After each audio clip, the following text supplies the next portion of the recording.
Good afternoon, everyone. My name is Scott Hicks. I'm the director of the Teaching and Learning Center.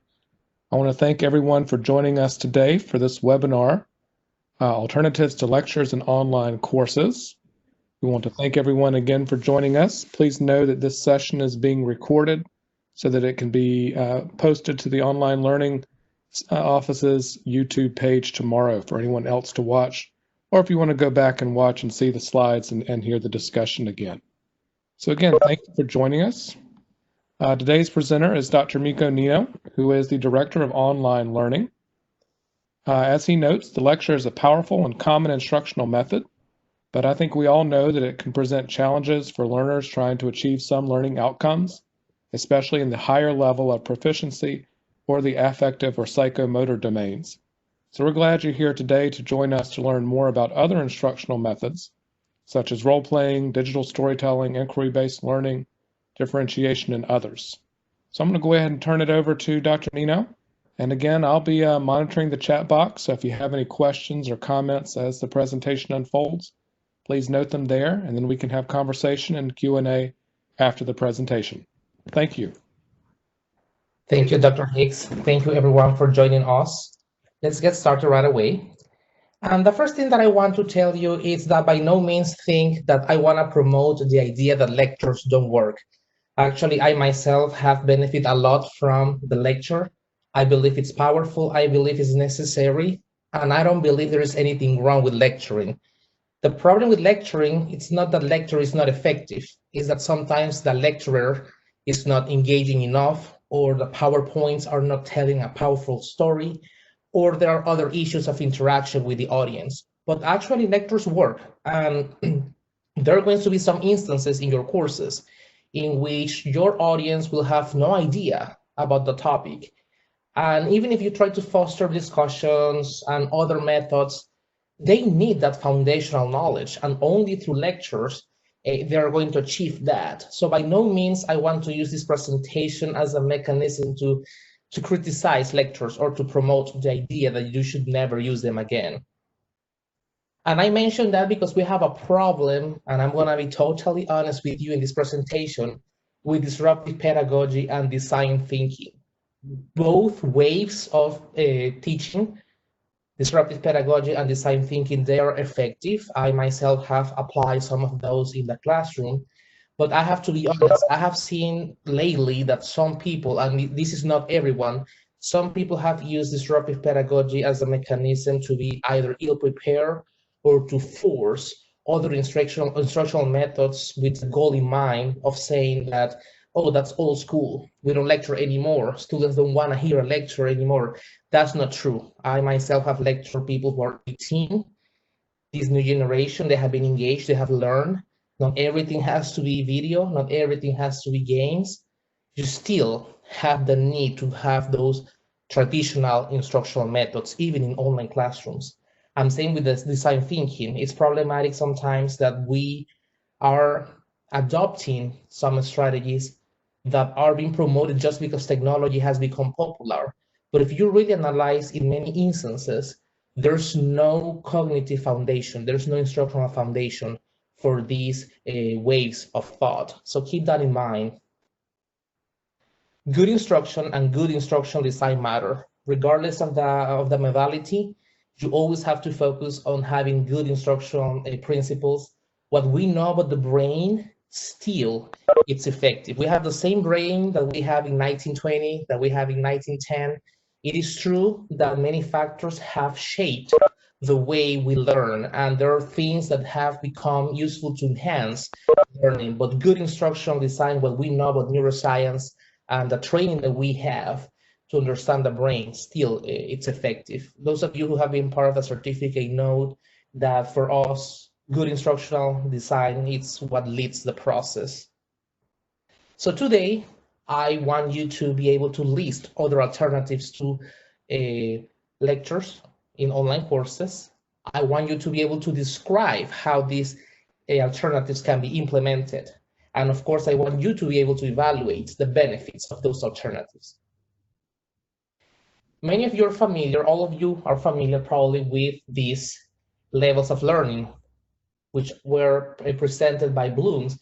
And the idea here is that in many courses, you all are only asking students to remember information, to understand the facts. And it's in other courses later on that you decide that they have to apply and analyze and evaluate and create. Sometimes it happens in the same course. You start your course just making sure they know the information, they know the facts. But later on, you want them to be able to apply and to create knowledge of their own. When you are moving to the higher levels of knowledge, of learning, of proficiency, as you can see here, that's when the lecture might not be necessarily your best friend, because you really have to allow the learner to have an opportunity to engage and interact with the content. The learner needs to have an opportunity to practice, and the most important thing, they need to have feedback from you. And that's why the lecture sometimes can be problematic when you are moving up in this taxonomy. Furthermore, and I have said this in other instances, if you have attended other trainings of mine, we assume that all the time we're only working with the cognitive domain, memorizing information, recalling information. But the truth is that sometimes as instructors, what we want to see is a change in attitudes, in behaviors, in perspectives. And that's when we're working with the affective domain. And having a lecture does not allow you to see that change in the learner. Similarly happens with the psychomotor domain when somebody needs to learn how to use a software or practice a sport or playing an instrument. It's not the lecture your best friend when it comes to having that demonstration and providing that feedback. Keep in mind that when you're teaching your courses, if you think about it, sometimes you might think it's just cognitive, but sometimes all you want to really see is a change in behaviors. And that's why we need to find other alternatives to lectures. So the key element here is that any content that you are going to deliver in the lecture, you have to embed it in these other instructional methods in such a stealthy way that the learner sometimes don't even realize that knowledge is there. And that's when learning becomes engaging. That's when learning becomes fun. When you are still delivering the content, but in such a way that they're not even realizing it's there. With that, I'm going to present to you 9 alternatives to lecture in online courses. So the first one is the colloquium. And I really like the colloquium because it's an opportunity for you to bring other experts. And I suggest not having more than 4 to talk about a topic.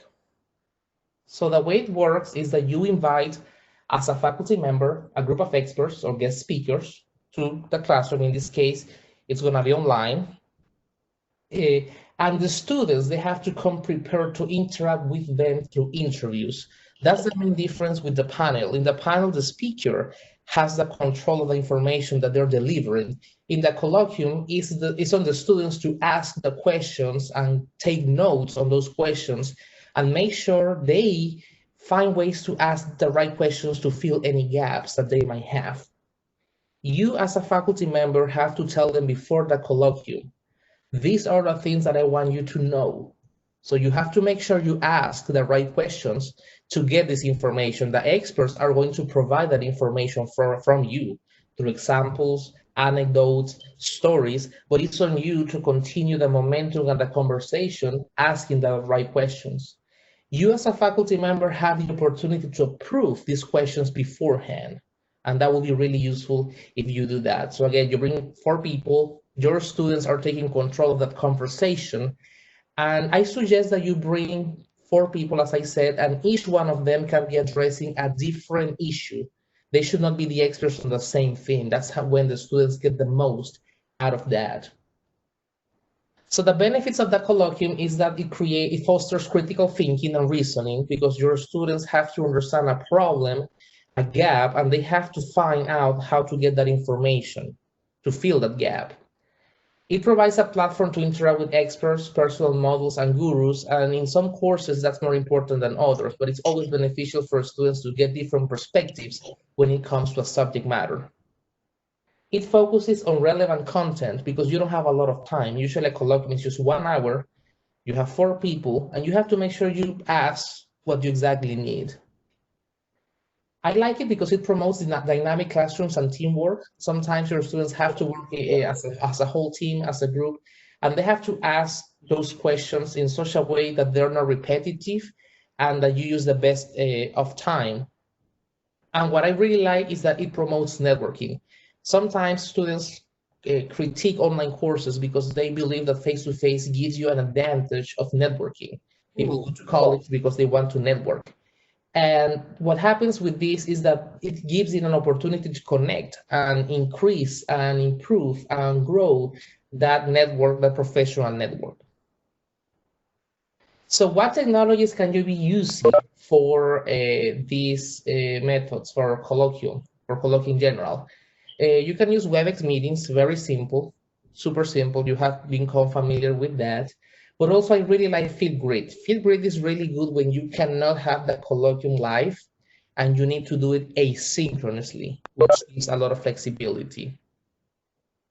And I'm not getting paid. I'm not endorsing necessarily this product because I'm, being sponsored or anything. But I like Flipgrid a lot.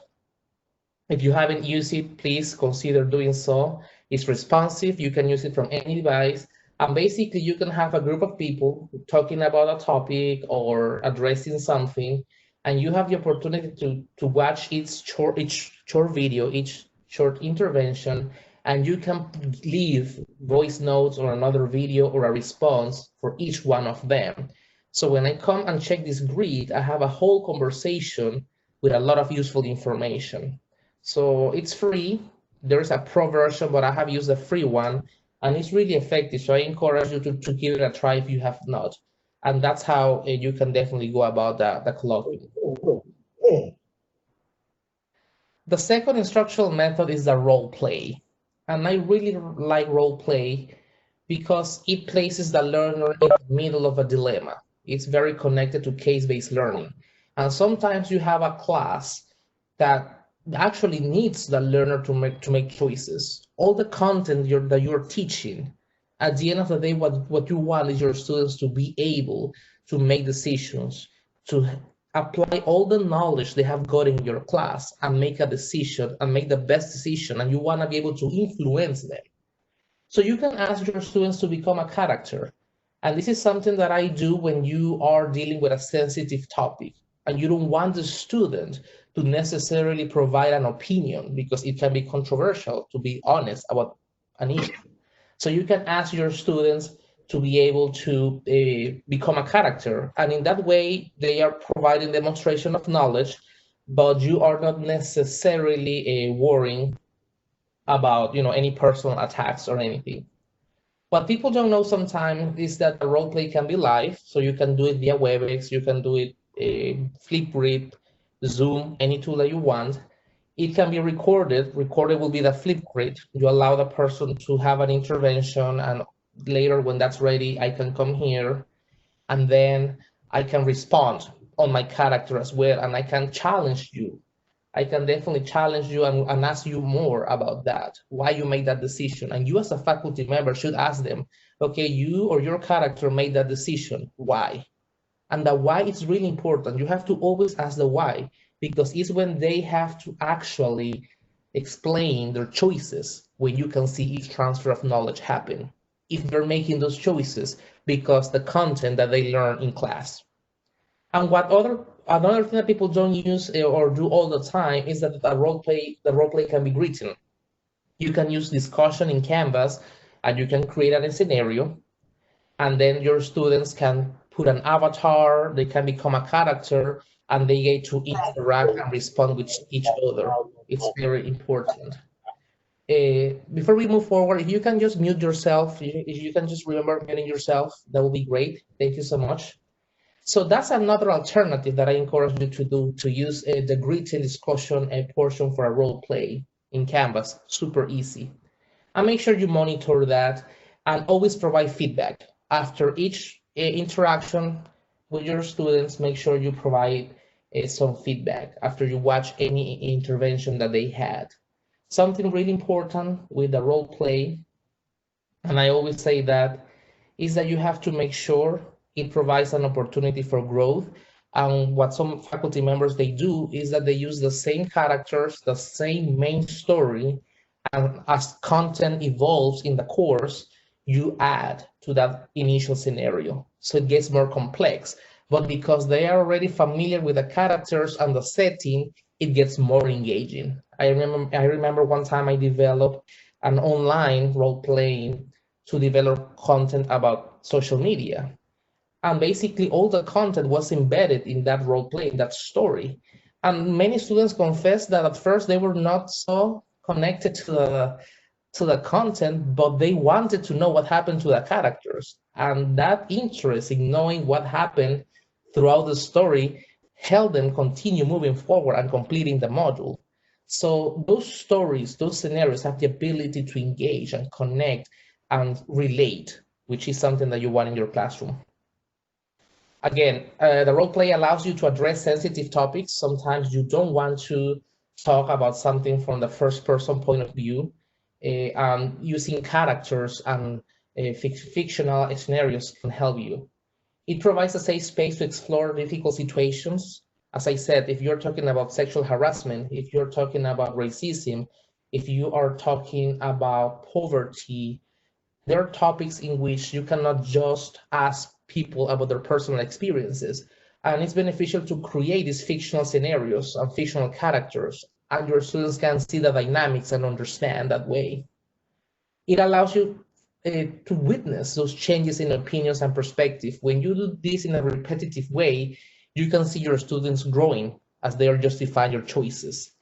And you develop empathy. You develop empathy, and I'm going to explain the empathy principle in 1 second, because that's something really interesting. It promotes creativity, critical thinking, collaboration, because they have to collaborate, and of course, communication.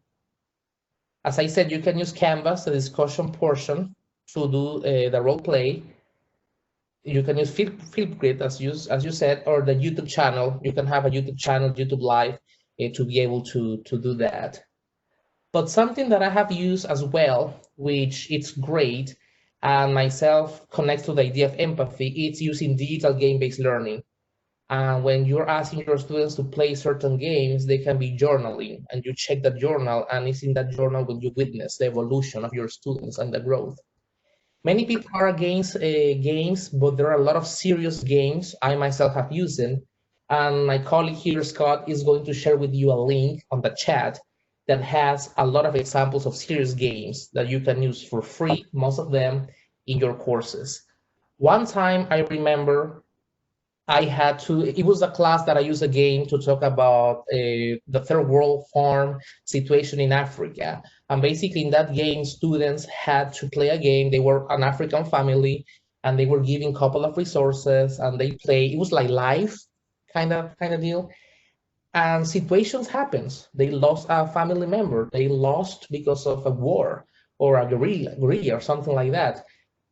And you could feel in the classroom how, for the very first time, those students could be on their shoes.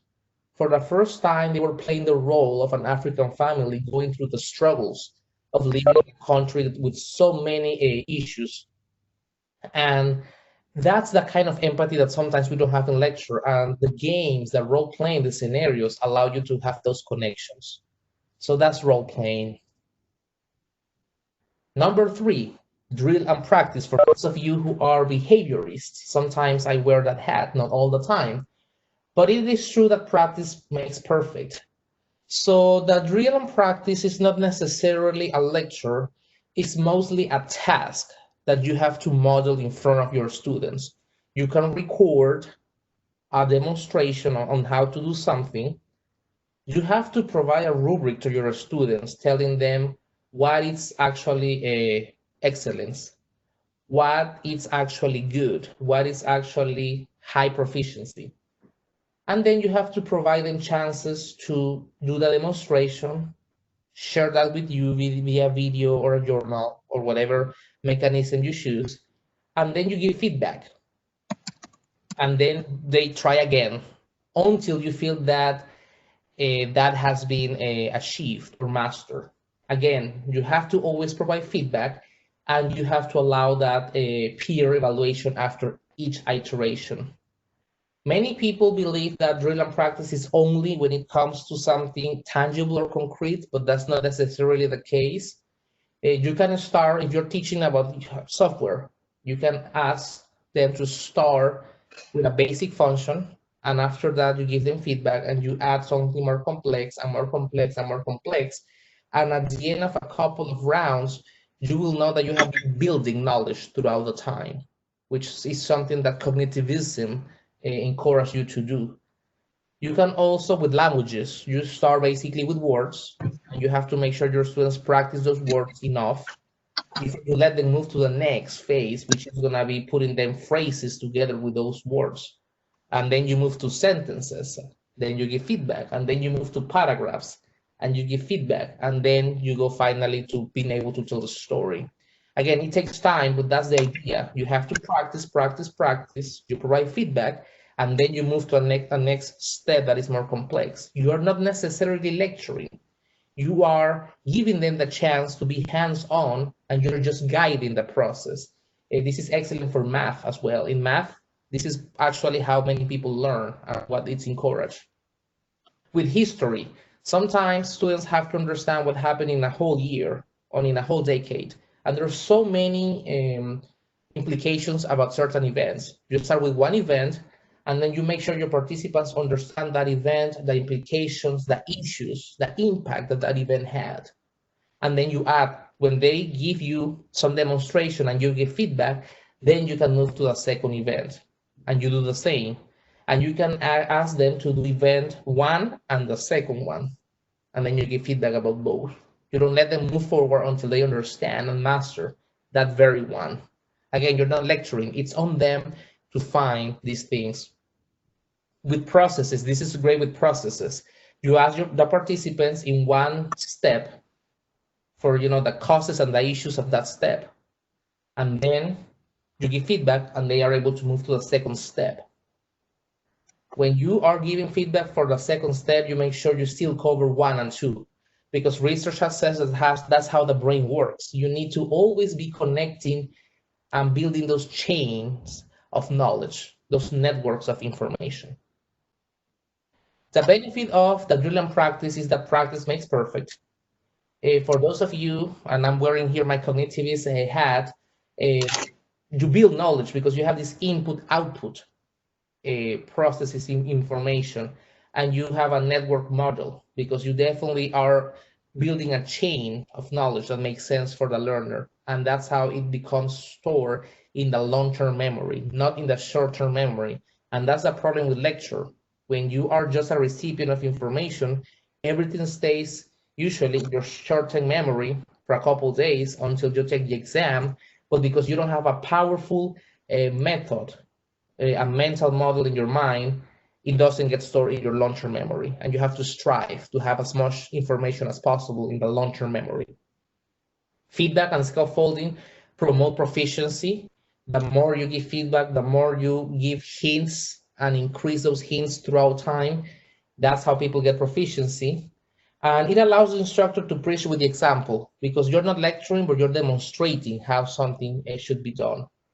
And the benefit of this is that usually you tend to have deliverables that translate into real life skills. They have something to show at the end of this class that says, hey, you really mastered this, because there's a tangible product, problem, deliverable that speaks about proficiency.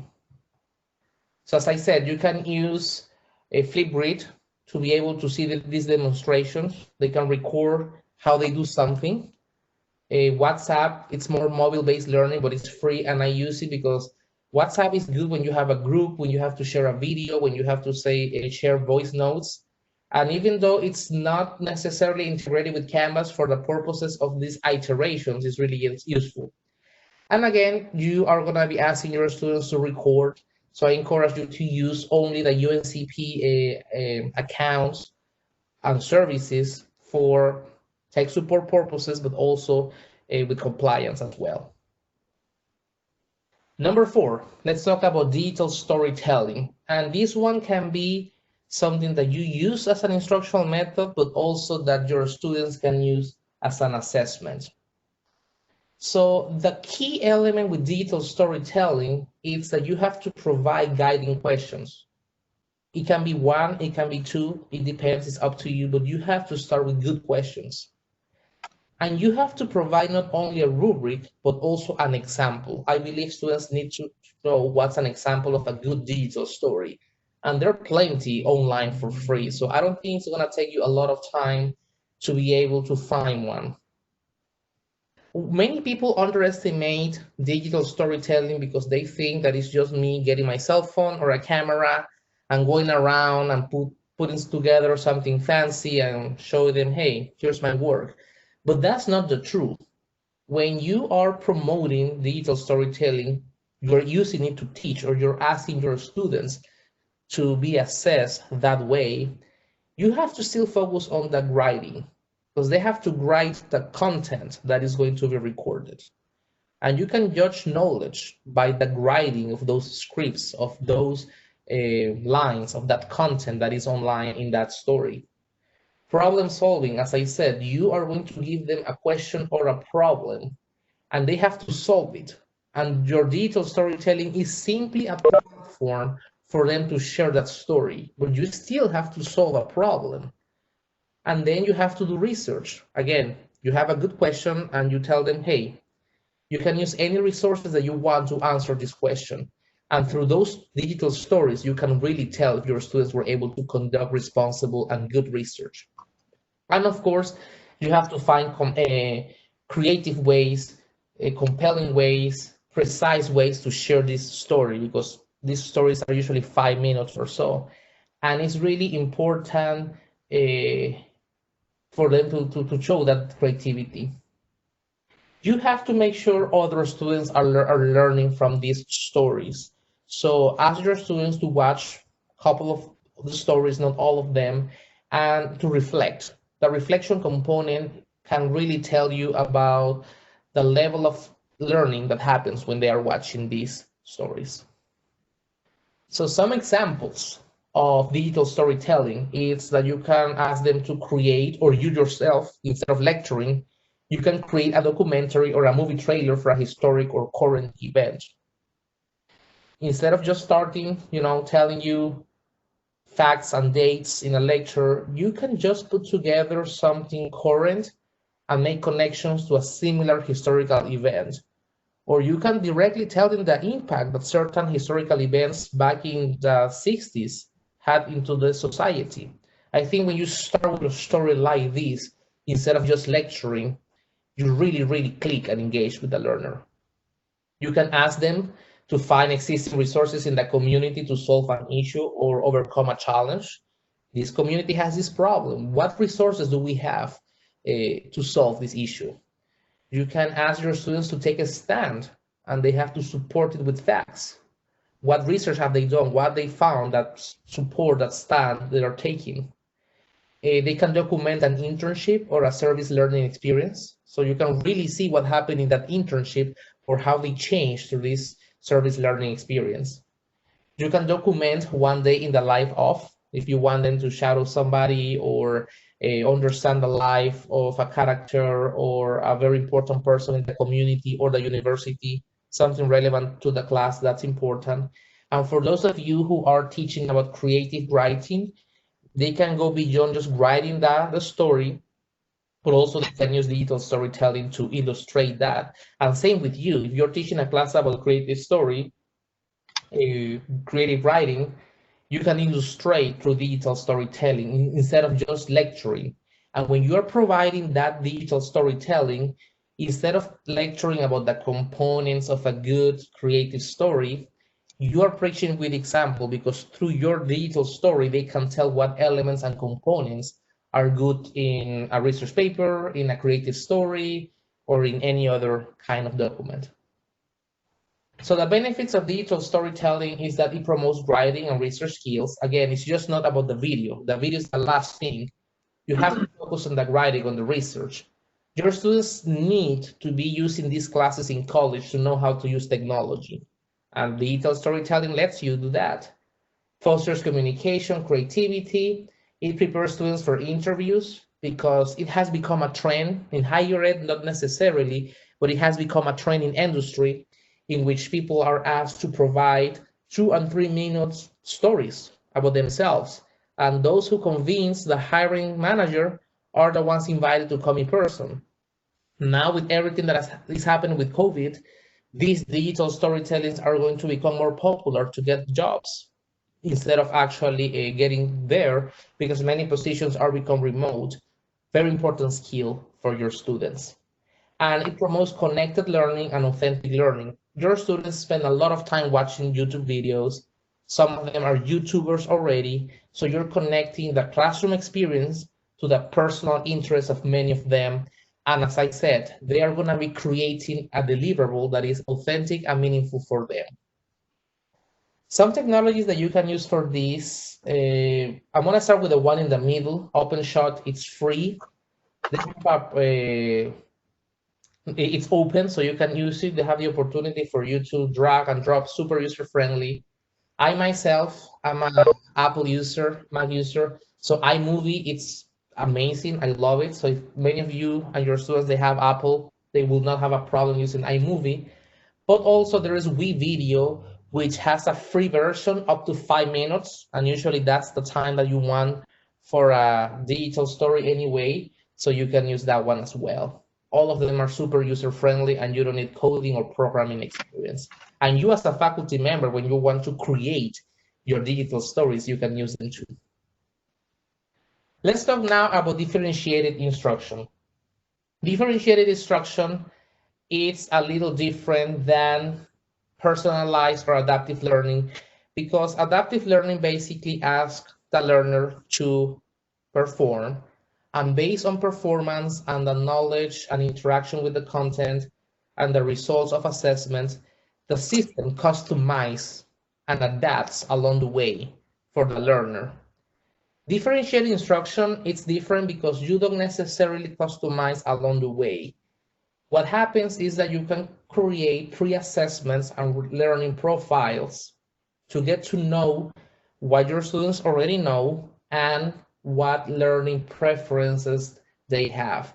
This is a whole debate that can get started, and we can have that debate some other time, but we don't talk about learning styles anymore. There's not such a thing. When you look at research, research is not really supporting the idea of learning styles. We talk about learning preferences. I prefer to read written instructions instead of watching them in a video, but it doesn't mean that my brain cannot be triggered the right way to get information and a story that way. That's a whole different conversation, but I just wanted to let you know about that. So what happens is, like, when you have a pre-assessment and you ask students about their preferences, you can take into account the background, the things that they know, and the things that they prefer, and you can create 2 or 3 categories or pools of content. And based on those results, you can ask your students, well, if you score this much, or if you got this result, you can move to the module A or the module B or the module C. You can have 2 or 3. This is really important because now that we're having hybrid and alternative hybrid, and you have the flexibility and lots of things are happening, you might want to do something like this, because it's not necessarily that a learner has a preference, but a learner might have a challenge. A learner might not be able to take instruction the way others are because they're taking care of a sick relative, or they don't have reliable internet. And when you ask those questions and you identify the background of the learner, you say, okay, for you, option B is what's going to work. So again, for you can have 2 or 3 categories, and you have a set of learning activities, and you don't have to necessarily lecture. Again, based on those preferences, you can have demonstration or micro videos. Many of them are open source, so you can find them online. You can have reading instruction and handouts. You have case studies also. I love case studies. That's probably my favorite thing altogether. And also you can negotiate and even waive the assessment with your students when you are really sure that there is content that they already know and they don't have to go there. That happens especially when you are with working adults and online students who believe that they have life experiences that can qualify for certain assessments. So as I said, it works well with hybrid and alternative hybrid models. It allows you to focus on content and its mastery. Some learners are really good just grasping part A, but then it's part B when they need more time. So they actually can focus on part B more so than A. It provides multiple representations of knowledge. And, as I said, you don't have to be lecturing all the time, but you have to make sure you have text, videos, audio, a podcast. Like you have a good mix based on the choices that you create. And again, it's going to give you a lot of flexibility. And your students are going to be able to foster self-advocacy because they have to negotiate with you and they have to be frank about their needs and preferences. So when it comes to technology, you can use Canvas, and when you are putting together the module, you can just set it up in such a way that only when they complete an assessment, and based on the results of that assessment, then the next module can unlock. Or you don't have to go that strict, but you can say, well, based on the results of this assessment or this survey, move to this module. Super easy in Canvas. And I'm going to stop here for a second to ask if there are any questions. Yeah, just a couple questions, Miko. The first one is about digital storytelling. Are WeVideo and OpenShot closed captionable? Sorry, repeat the last part. Yes, are the two apps you noted, WeVideo and OpenShot, are they able to use closed captioning? Yes, you can. You can. And another person wanted to know an example of a learner's profile, the learning profile that you just talked about. Yes, maybe that's something we could send out later. Absolutely. And again, I suggest that you change those based on the course that you are teaching, or you change those based on what you really want to know. I ask questions like, I tend to learn better when I, A, read instructions, B, watch a demonstration, C, talk to somebody about the process. That's one of the questions. I ask about the flexibility that they need these days. With COVID-19, I will definitely ask about that, not to get too personal, but you have to be honest. People are going to be facing challenges. I get emails about people wanting to move online for A, B, and C, and it will be worth it you asking those questions ahead to know how to be prepared. I will ask what is the most significant challenge when they are taking a course, and you can leave it open ended or you can put some choices. For some people, it's the fact that they cannot focus on lectures. The other ones is that they struggle with audio. Other people, the issue is that they are not good test takers, and that's a fact. So you move from assuming that there is a learning style, or that this natural is something that people cannot do, or that this new generation cannot absolutely be lecture, to actually understanding the needs of the individual. Those are some examples, but we can definitely talk more in a consultation if you need a protocol or a rubric to follow. Perfect. Thank you. Good. So let's go now to inquiry-based learning. And this is very common in K-12, but in higher education, it works as well. So this works because you have to make sure your students ask good questions. And sometimes that's the challenge. When you are making sure this works, you have to make sure it's on the students to ask the questions. So you have to trigger that curiosity. You have to trigger their ability to ask the questions, because you are going to present data, you're going to present the issues, you're going to present the gaps, and then it's on your students to be able to come up with good questions based on those gaps, on those problems, on those needs. And you can help them formulate the questions. But again, it's on them to trigger that curiosity. You don't start lecturing. You're going to give them in a video, in a handout, maybe in a short presentation, some facts with the idea that they're going to come up with those questions.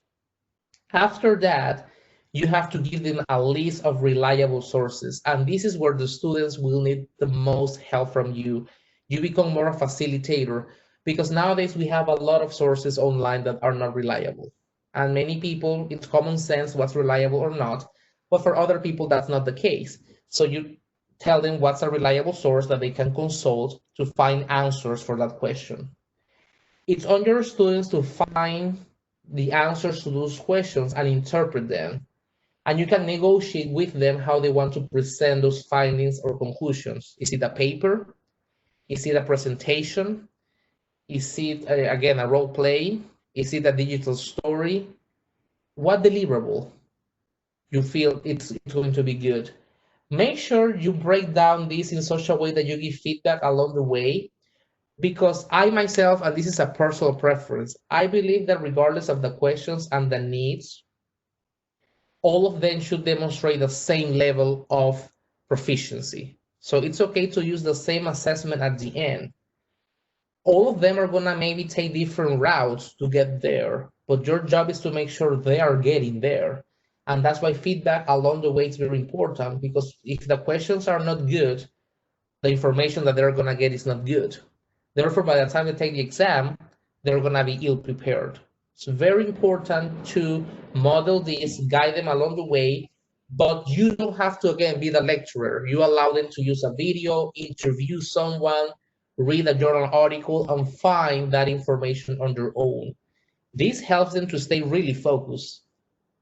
Some examples of inquiry-based learning. These are topics that you could definitely lecture, but instead of lecturing, you can ask them to find out on their own how people learn. That's my favorite. I have used it. I have actually used that one a lot.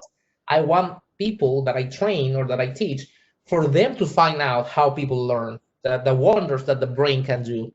It's not the same when I tell them. When they actually see that in action from their own, it's fascinating, I have to tell you.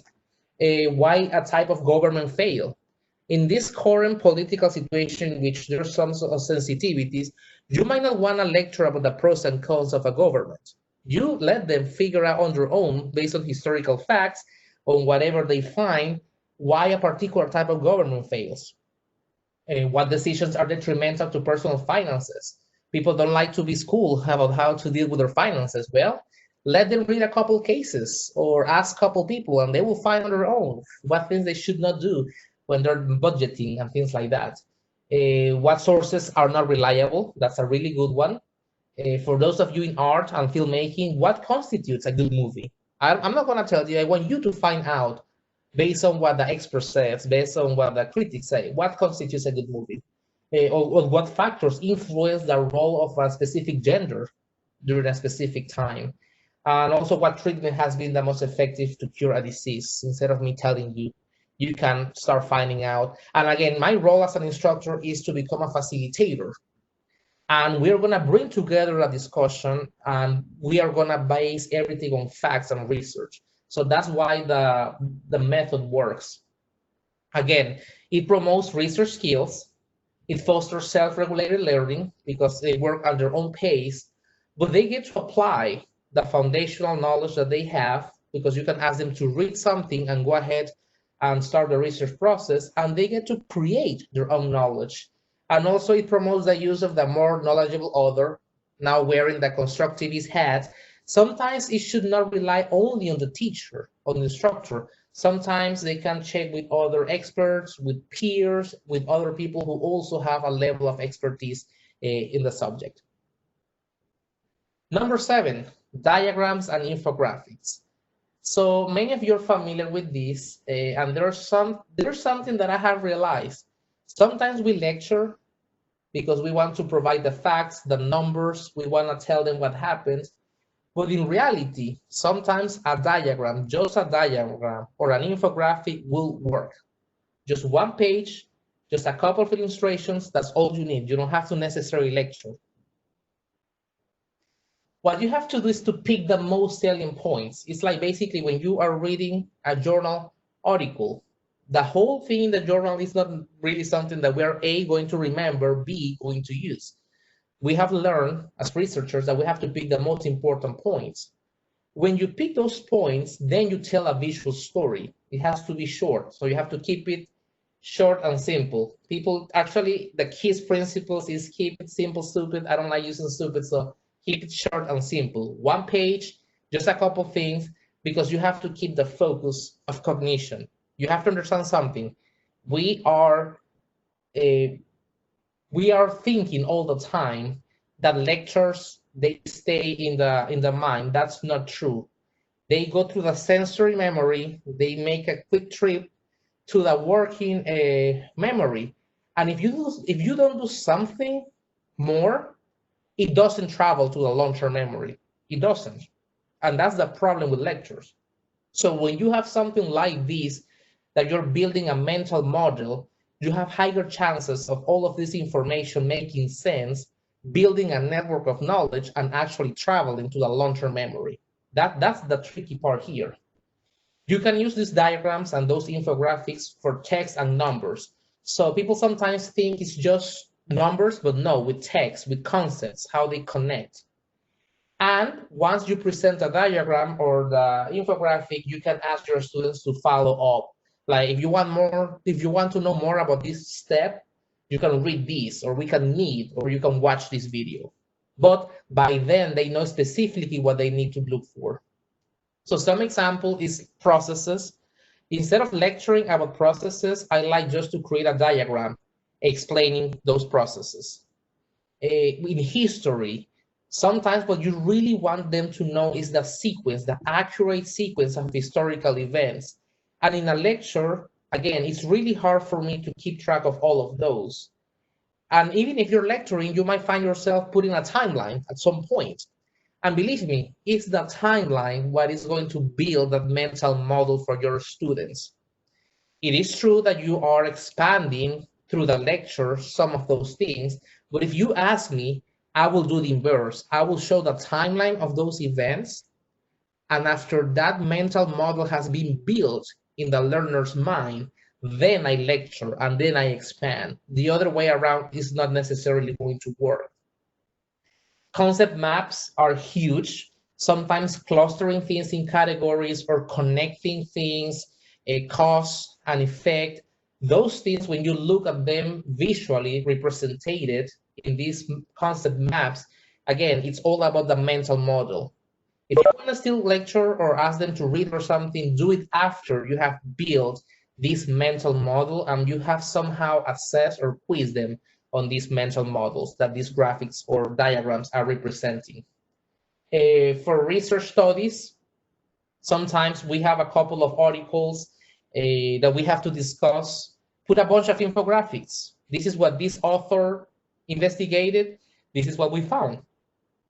It's good for them at some levels to know how to read a journal article. But let's be honest, in all classes, that's not the main learning objective, knowing how to read. But you still need them to know the facts. So when you create an infographic, instead of lecturing, those numbers are going to stay longer with them. And then when you have to explain a framework or a module, I will just go for the visual to build that model. As I said, the benefits of this is that you create strong mental models. Your students, they know when they're trying to look for information, what points they need to look for. It's very focused. It provides multiple representations of knowledge because we're using numbers, figures, shapes, text. It's just not lecturing. And also it fosters, in many cases, data collection and interpretation of numbers. So research skills. These tools, I have used them all. I love PictoChart because that's really good for infographics. So I really encourage you to use a PictoChart if you haven't used it. It's free. Everything that I use is free. They have a pro version, but for you to create an infographic for your classes, you can use the free version.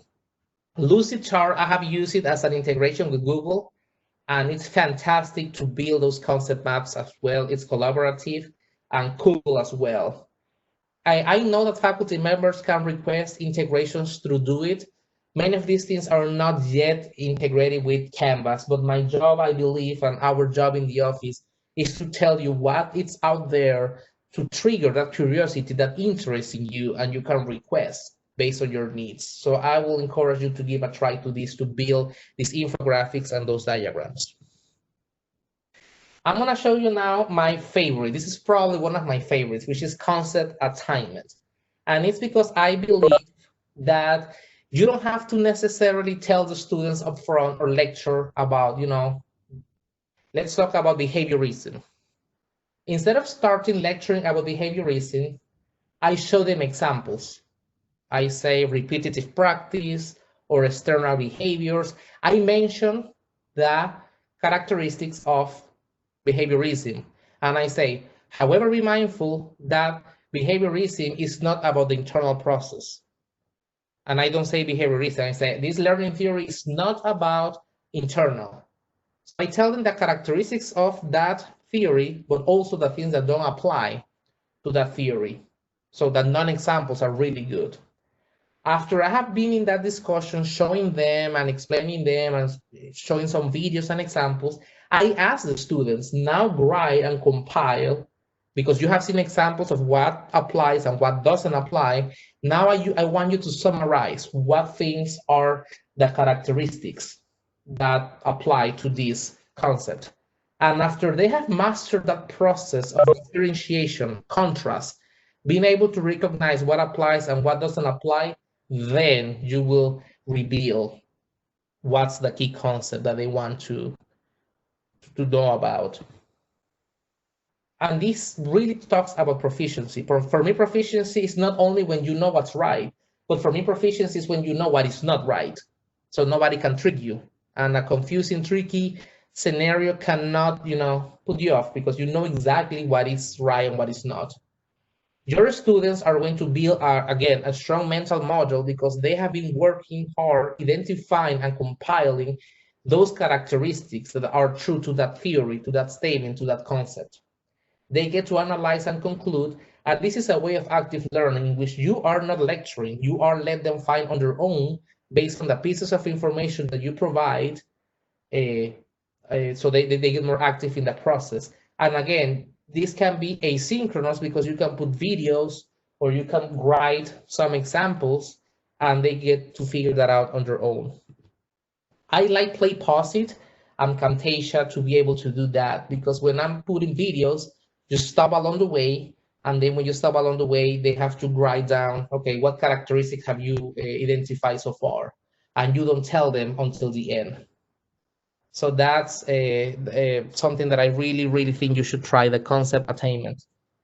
And with that, I'm gonna move to the last one, which is the self-paced tutorial, which in a way, I apply a little bit of everything, especially the concept attainment. And this self-paced tutorial that I'm gonna show you, I built that in PowerPoint. You can use something fancy like Storyline or Captivate, but I wanted to show you that it's possible to also do something fancy on PowerPoint.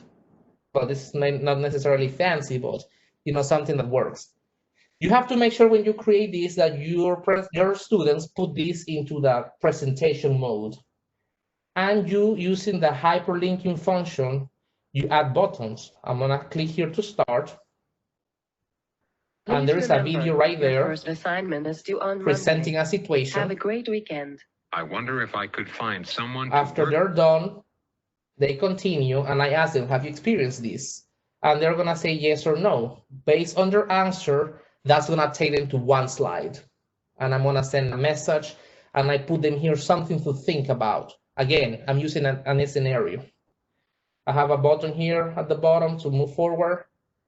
And because I use constructivism to build this, because I wanted them to have the presence of the more knowledgeable other, I included what other students will have said to the questions that I asked. I asked more questions, I made them think, I provide my goals, now I talk about the module, the overview of the module, and then I start with the content. I always put a video. I ask them questions to think about that video, and then I define the instance of that video. But I wanted for them to make sure they had a visual of the characteristics, not lecture. I want you to think about things based on what you saw. And then this information reinforces that. So I provide more information, and here I mention at the end the last word, cheating.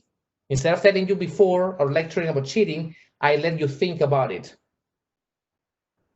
Then you can click here, Mark, and the process continues. Another video, another situation. Information about. I ask you questions to make you think about it. And then I provide the information, and then I mention the keyword the second time. And like that, I continue until the end. Behavior.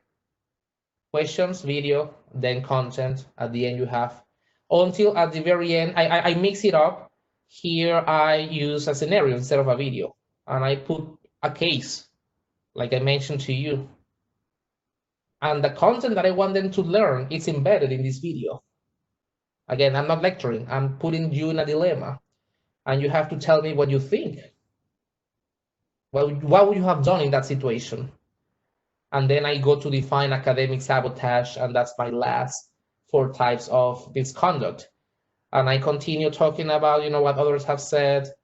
I give you more information. I make you think before you move to the next one. I give you some recommendations. And then there's a report form that I want to talk about, and practice time.